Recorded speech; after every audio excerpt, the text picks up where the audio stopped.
Samantala mga kapuso, Pinoy Pride represent. Out of 580 students, itinanghal na Spelling Bee champion ang 14-year-old na si Elijah Zachary Dizon Mirandilla sa UAE.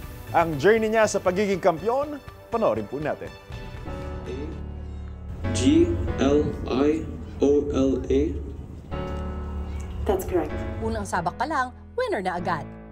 Pinatunayan niya ng 14 years old at grade 8 student na si Elijah Zachary Dizon Mirandilla matapos tanghaling kampyon sa Spelling Bee Championship UAE. Tinalo ni Elijah ang nasa 580 students mula sa naturang bansa kung saan 4,000 words ang kinailangan niyang matutunan para umangat sa kompetisyon. At ang kanyang tip sa mga gusto maging susunod na champion?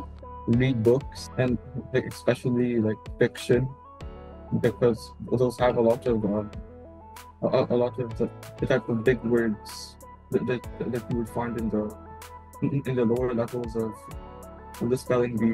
Nag-uwi si Elijah ng 25,000 dirhams o mahigit 300,000 pesos. At naimbitahan din siya na mag-observe sa Scripps National Spelling Bee sa Amerika na gaganapin sa Mayo. Labis naman ang pasasalamat niya sa kanyang mga magulang na laging nakasuporta sa kanya. My parents helped me out at every point of the spelling bee.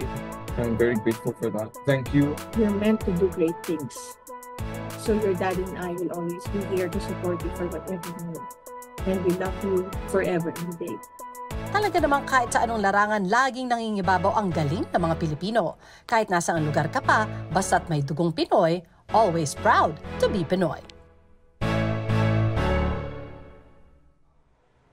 Ikaw, hindi ka pa nakasubscribe sa GMA Public Affairs YouTube channel? Bakit? Mag-subscribe ka na, dali na, para laging una ka sa mga latest kwento at balita. I-follow mo na rin ang official social media pages ng Unang Hirit. Salamat, Kapuso.